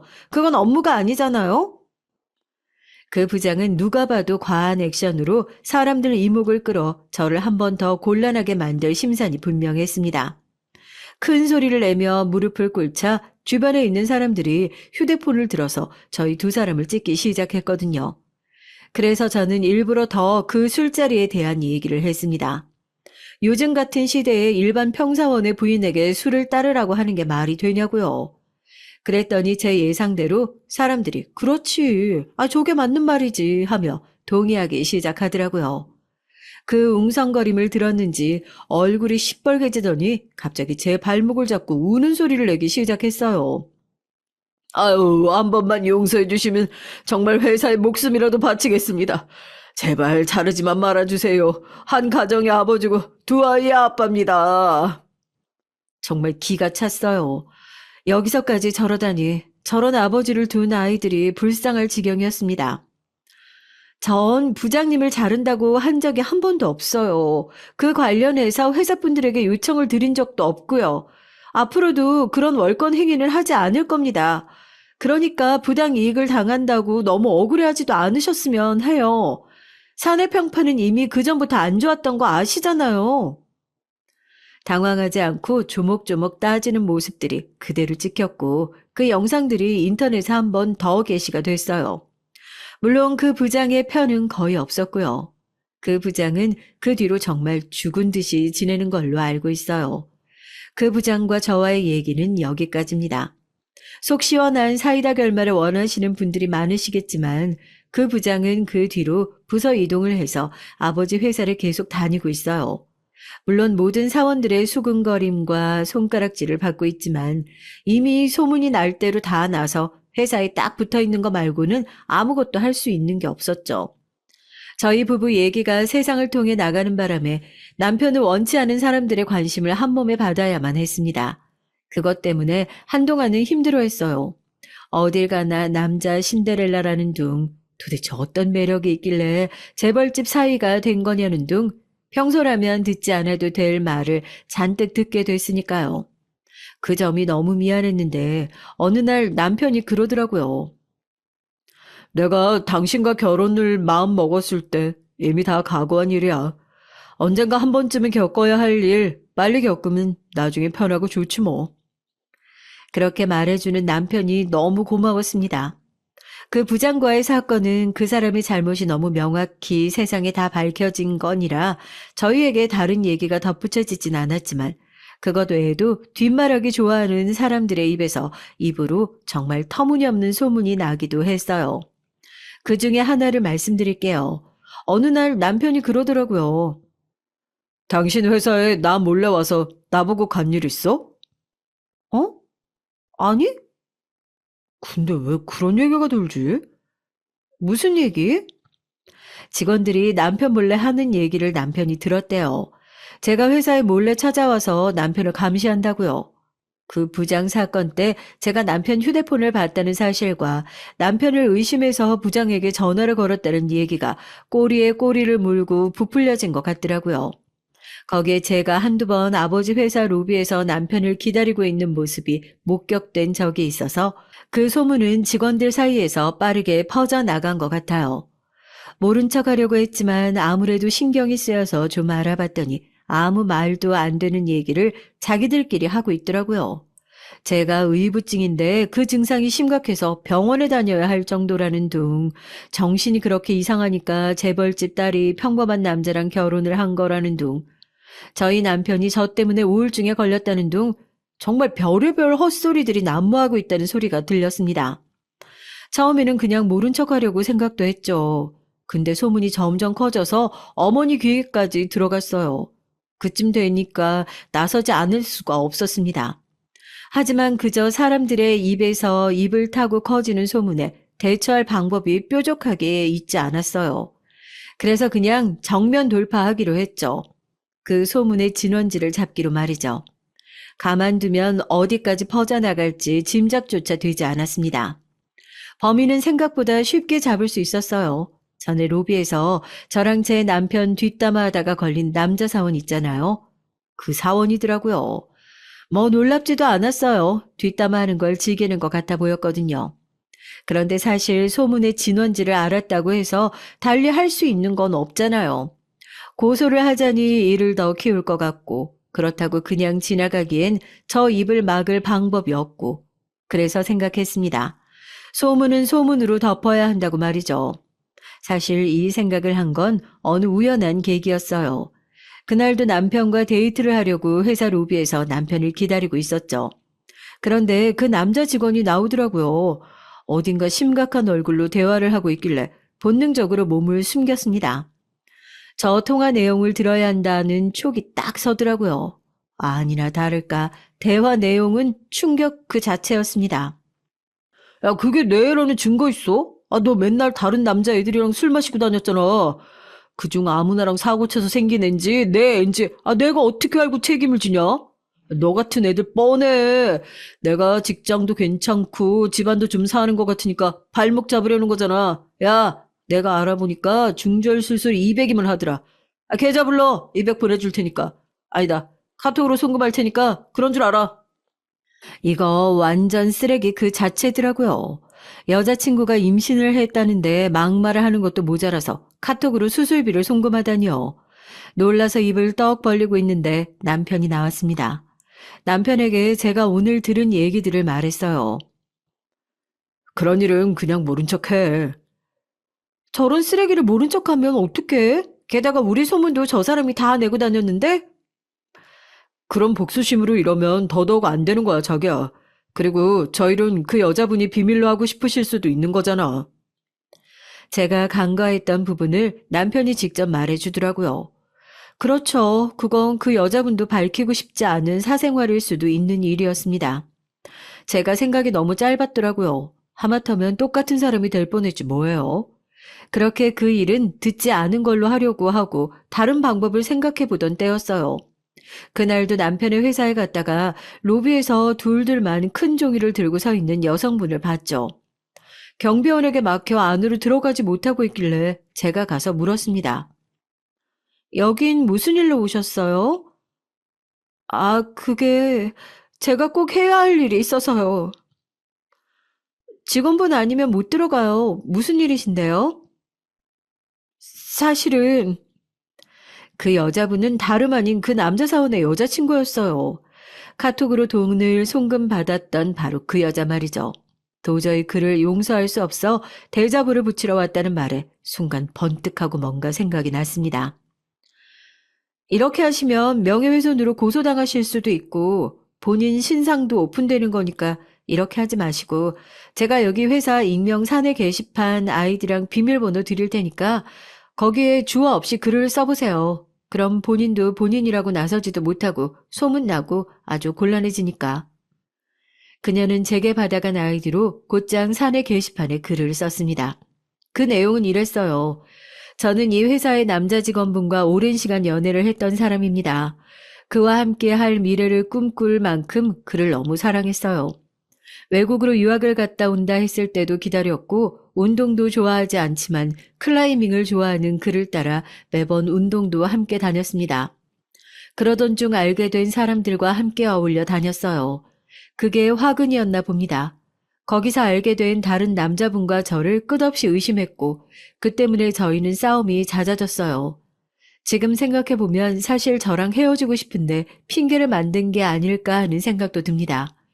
그렇지 않고서야 임신했다는 저의 말에 단칼에 연락을 끊고 본인이 의심하던 남자의 애가 아니냐는 막말을 하고 얼굴도 보기 싫다며 카톡으로 중절수술 비용을 보냈다니요. 그 돈을 받고 너무 비참해서 죽을까도 생각해봤지만 그건 제가 너무 억울하잖아요. 대자보를 붙일까도 생각해봤는데 그러는 것보다 이 글의 주인공이 자신인지 아닌지 밝혀질까봐 전전긍긍하며 회사를 다니는 그를 보는 게 더 통쾌할 것 같아서 이렇게 글을 올립니다. 마지막으로 한마디만 할게요. 야, 이 새끼야. 그거 네 앤 거 너도 알고 나도 알아. 그냥 헤어지고 싶으면 헤어지고 싶다고 하지. 어디서 쓰레기같이 다른 남자랑 엮어서 발을 빼려고 해? 진짜 그렇게 살지 마라. 이 얘기의 주인공은 빠르게 유추가 됐습니다. 외국 유학을 갔다 와 클라이밍을 취미로 즐기는 젊은 남성이 회사에 많진 않잖아요. 그 중에 경우의 수를 몇 개를 빼고 나니 사실 남는 건 한 사람이나 다름없었어요. 나중에 들어보니 그 남자 사원은 결국 회사를 그만뒀다고 하더라고요. 다들 수군거리고 손가락질을 하니 견딜 수가 없었겠죠.